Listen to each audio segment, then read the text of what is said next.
Chapter 8. A Companion for a Mercyman.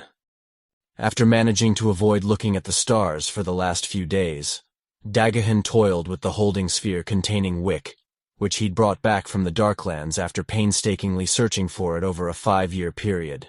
After some well-made bets in various pubs, he'd restored his coin purse enough to buy a room for a few nights at an inn for some imperative privacy. At first, the sphere appeared to be nothing but a beautiful black ornament in his hands. But the more he handled it and became familiar with it, the more familiar it became with him.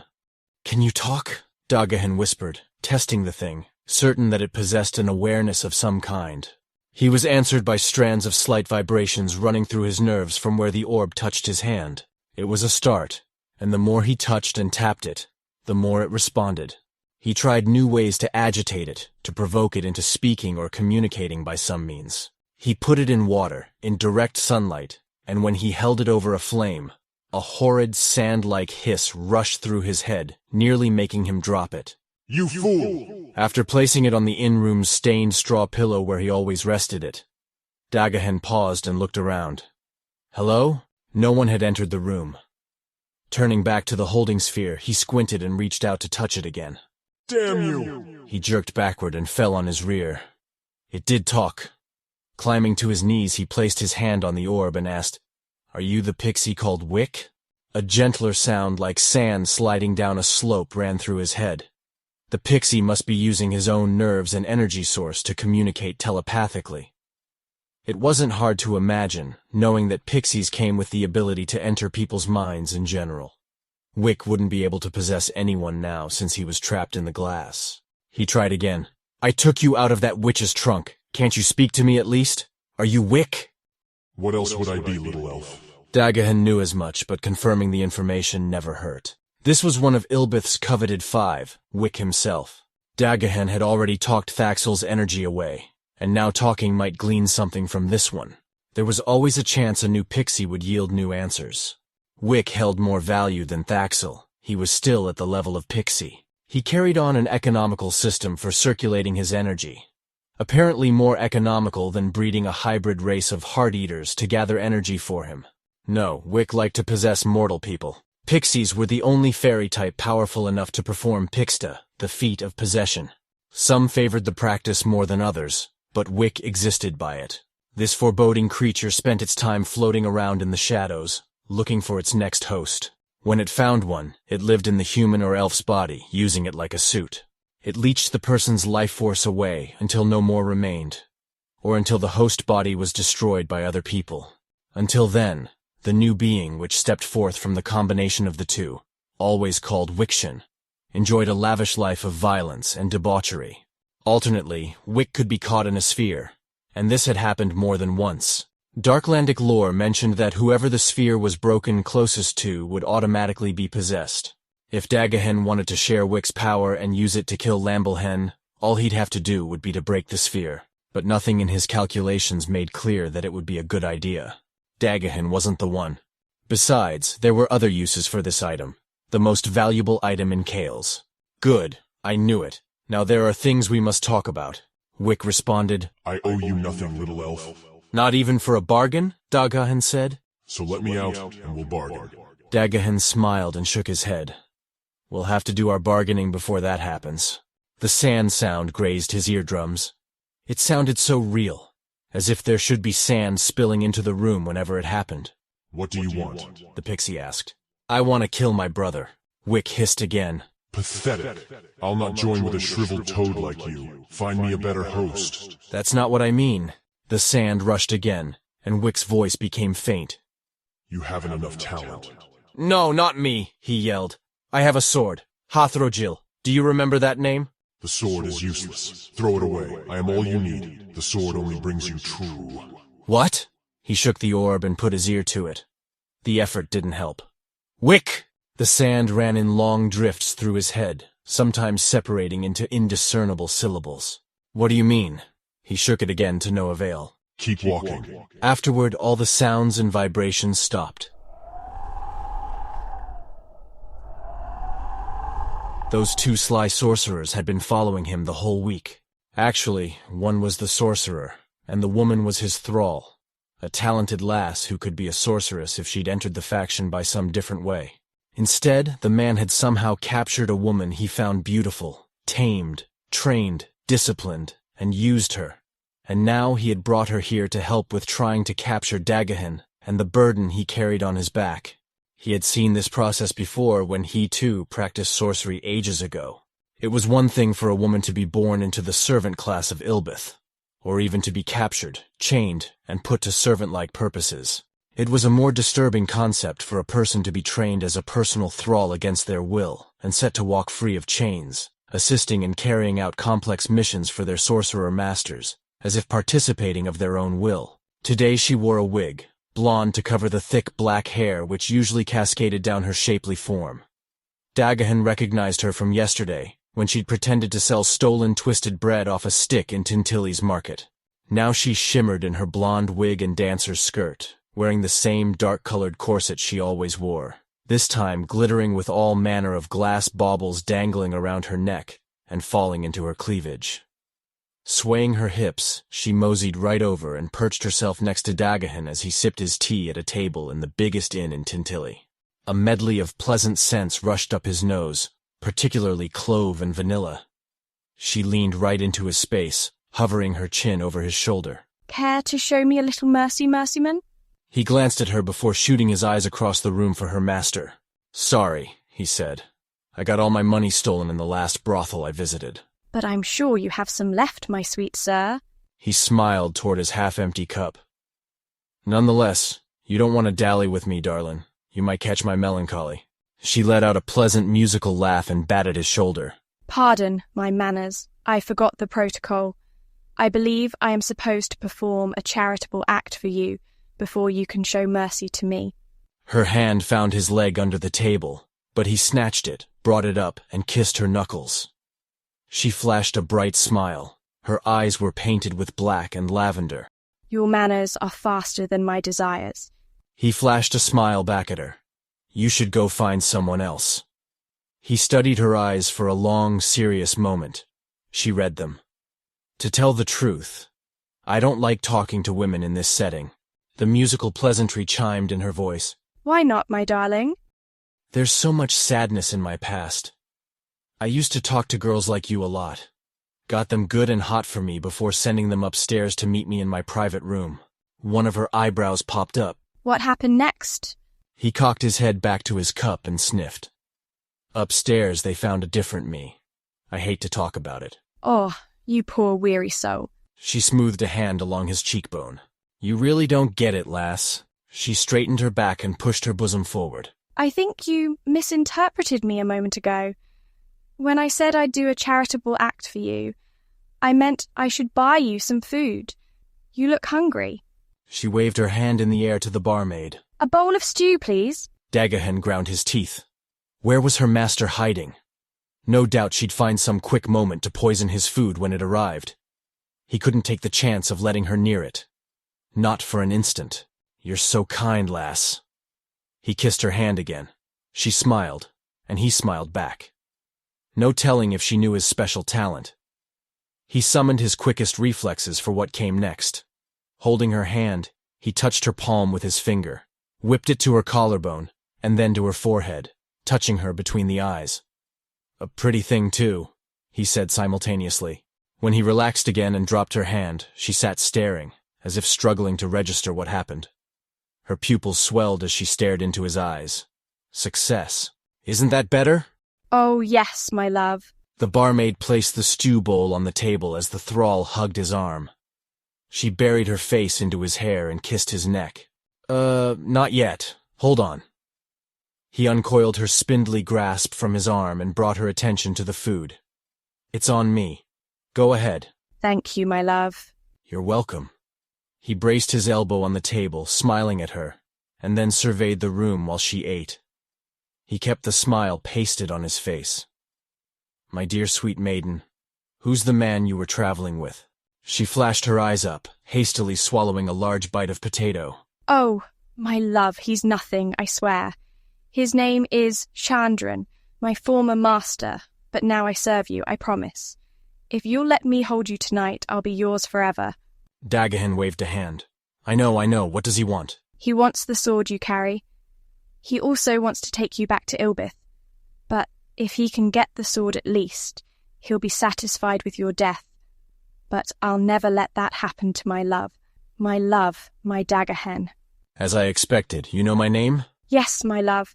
It's the most beautiful name in the world. Thanks, lass. It means guardian.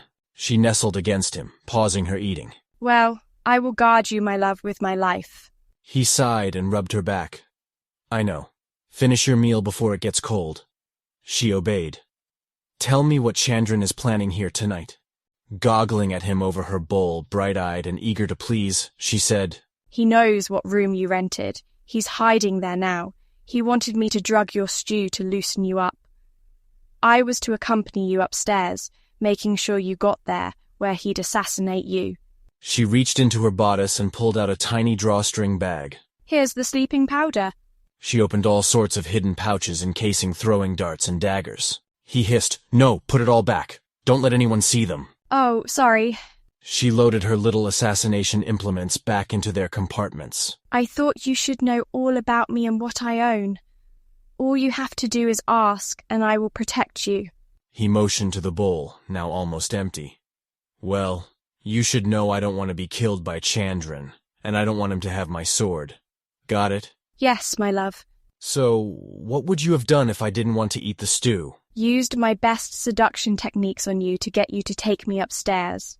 Why do you have to go upstairs with me if he's already there? He wanted you to be in another state of mind, whatever that might be.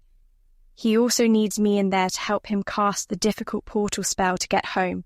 To Ilbith? She nodded. We were going to work together to subdue you and complete the spell. He can't do it alone, not to cover such a distance. I see. Dorhen blinked. They wanted to drag him all the way back to Ilbith.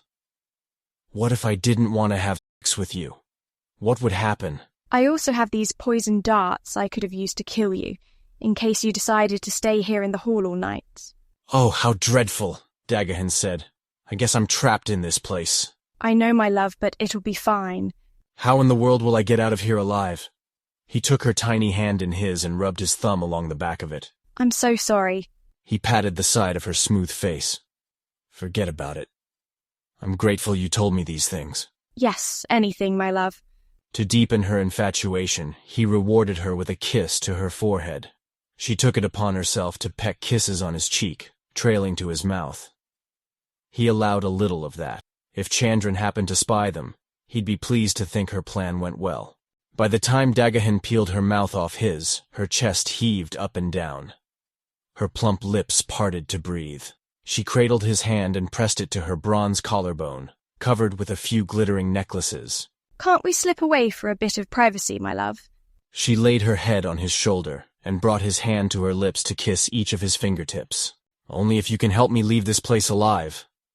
She reached under his hood to stroke his hair. No. He took her hand away and secured his hood. Please forgive me. Think hard now. What's your name, by the way? Raina. Raina, are the windows warded too? Yes, I had to be thorough. What would you say is the best way to leave? She blinked her eyes slowly, staying fixed on him. She stroked his arm with her graceful hand, no doubt wishing she could do more. It would take some effort to dispel the wards on the doors, though they'll wear off after 48 hours. I can't stay here that long. Is there any chance you missed a window somewhere?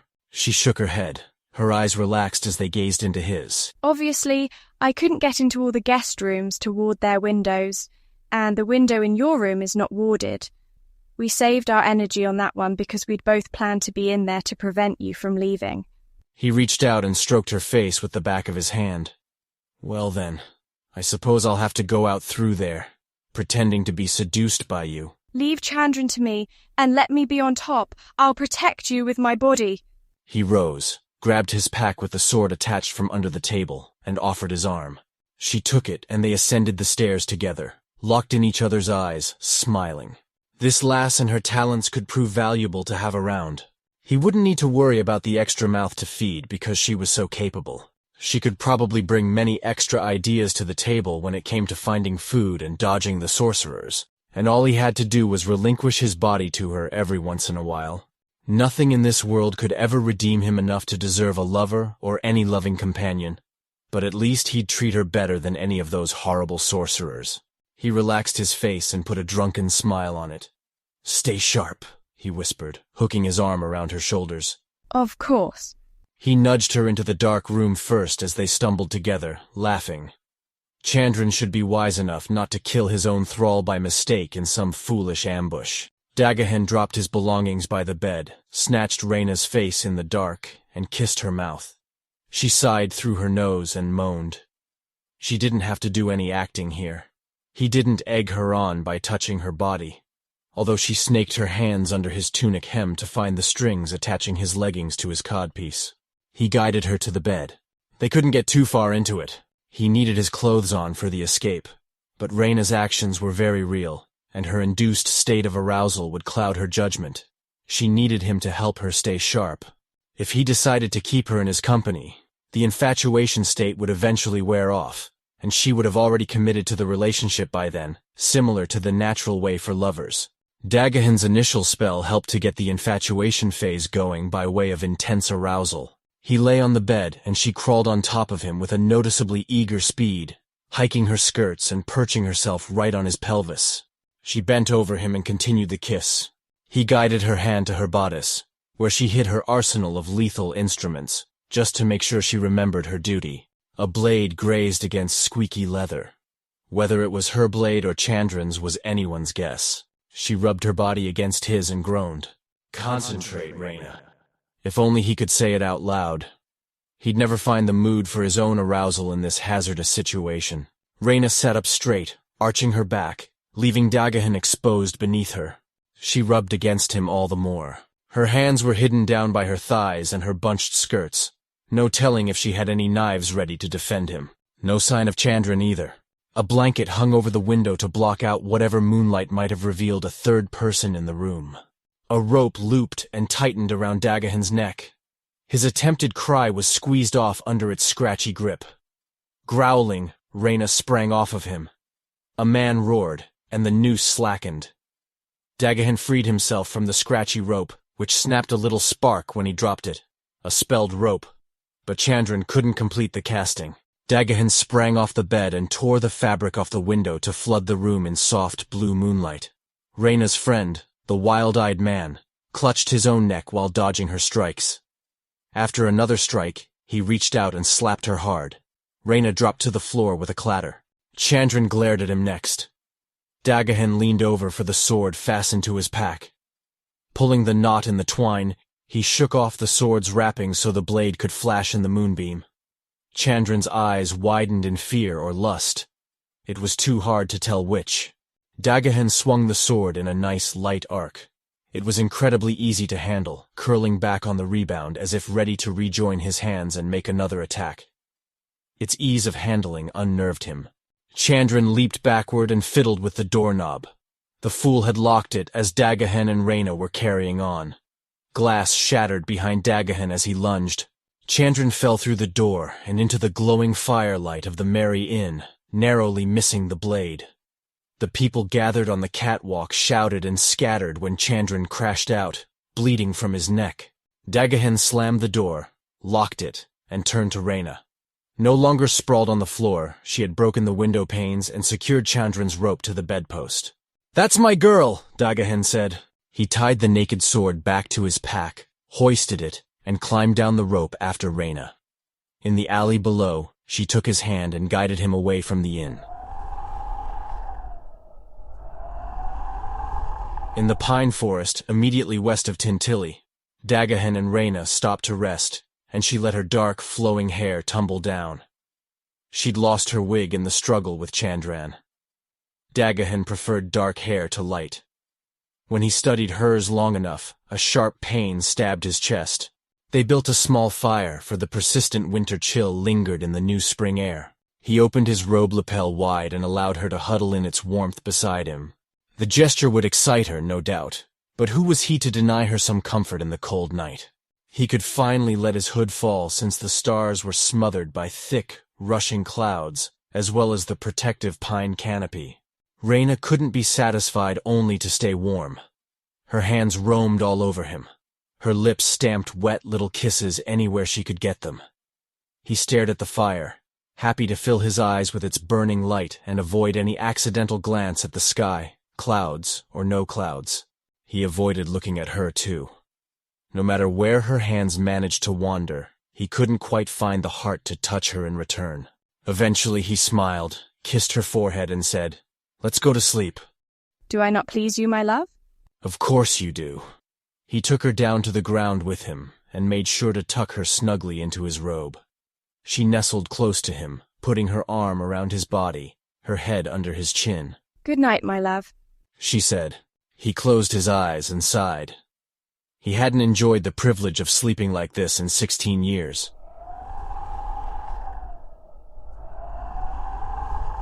Chandran's neck pulsed with pain. In his and Reyna's inn-room, he stitched his wound closed by candlelight, a task Reyna should have done for him. But this cut was that whore's own work. Why? What had the shriveled old elf offered to sway her away from years of training and rewards? His forked tongue must be a smooth one, too. Chandran had emerged now and again to check on them while they smiled and pawed at each other in the dining hall. Something that pointy-eared bastard said to her had made her turn on her master. Early the next morning, he trudged through the blanketed forest where their thin trail led him and detected wood smoke on the breeze. Hiding amongst these straight, pole-like pine trees would help little, so he took extreme precautions, treading gingerly and keeping his distance. There she was. Reyna slept, wrapped tightly in Dagahen's cloak on the ground, alone beside a pile of charred, smoking wood. Dagahen wasn't around. Upon waking, Dagahen tucked his cloak around Reyna as she slept sweetly and headed off to find the creek he'd heard babbling in the night during their trek through the forest. Reyna should appreciate some fresh water when she woke up. He fastened his codpiece back in place after a long morning and hoisted his pack again. He trusted Reyna as much as he trusted his tried-and-true infatuation spell. Not merely a spell, an ability he'd been born with, but it couldn't trump the comfort he got from keeping the sword in his possession at all times. When he found the creek, he filled his waterskin and splashed his face. If he was to even think about indulging what she wanted of him, he should do it the right way and bathe first. But they had no time for tumbling now. They had to get far away from Tintilly and Chandran. Too many sorcerers cluttered Wexwick, so he'd turn them around and head back to Gaulis. Along the way, he could pick flowers for Reyna. He could do some proper courting protocol first. A little protocol should make him feel better about the whole thing. And then, he glowered down at the reflection of the pale, wrinkled face framed in frizzy blonde hair in the water. Practicing sorcery again had rotted him, inside and out. He laughed. "You hideous fool. Sagan can't marry twice." He swiped his hand across the reflection, and it scrambled into thousands of little blotches of colored light. Drawing up his hood, he started back to their campsite with his pack and his full waterskin. A man with dark reddish hair. Angry bile boiled in Dagahen's stomach, but he resisted his Sagan instinct to charge forward in search of violent revenge. He jumped behind a tree, the thickest one near him, squeezing his eyes closed and clenching his teeth. Reyna lay motionless, already dead. The Creator only knew how long Chandran would indulge in his sick task before finally stopping. In a whisper, Dagahen began the words for Gariot's blend. Erna, pa, toga, latiaunga. As soon as he finished, he rushed off. "Goodbye, Reyna,"